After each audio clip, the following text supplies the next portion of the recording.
BPL এর একাদশতম আসরের পর্দা নেমেছে বেশ কয়েকদিন হলো। এরপরের মিশন টাইগারদের চ্যাম্পিয়ন্স ট্রফি। মিনি বিশ্বকাপে অংশ নেয়া দলগুলোর বোর্ডগুলোর এখন শয়নে স্বপনে কেবল একটাই ভাবনা, সেটি হলো চ্যাম্পিয়ন্স ট্রফিতে কিভাবে দলকে নিয়ে যাওয়া যায় শিরোপার কাছাকাছি। ব্যতিক্রম নয় বাংলাদেশ দলের জন্যও। জাতীয় দলের ক্রিকেটাররা হোম অফ ক্রিকেটে প্রস্তুতি সারছেন চ্যাম্পিয়ন্স ট্রফির, কিন্তু এমন অবস্থায় বিসিবিকে দেখা গেল ভিন্ন এক রোল প্লে করতে। ক্রিকেটাররা অনুশীলন শুরু করে দিলেও বোর্ড এখনো বের হতে পারছে না কথিত সেরা বিপিএল থেকে। এ যেন এক অদ্ভুত প্রেম। বিপিএল শেষ হয়েছে দিন 4 হলো, কিন্তু এখনও বিপিএল এর প্রস্তুতিটাই পুরোপুরি সম্পন্ন করতে পারেনি দেশের ক্রিকেটের সর্বোচ্চ নিয়ন্ত্রক সংস্থাটি। এখনও বোর্ড ব্যস্ত বিপিএল এর জন্য স্টেডিয়ামের সাজসজ্জার কাজে।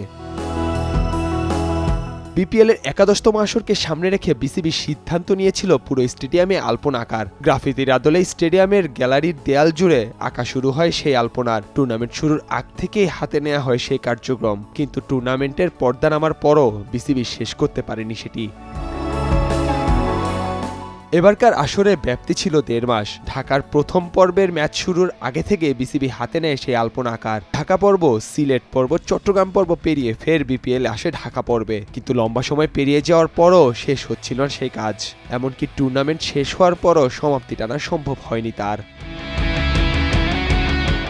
বিসিবিকে বরাবরই বলা হয় একটি অপেশাদার সংগঠন, কিন্তু প্রতিবারই তাদের পক্ষ থেকে ওঠে তীব্র প্রতিবাদ। কিন্তু যেসব কাজ তারা করে সেগুলো কতটুকু পেশাদার এবং সুব্যবস্থাপনায় সম্পন্ন হয় সেই প্রশ্নটাই তোলা রইল।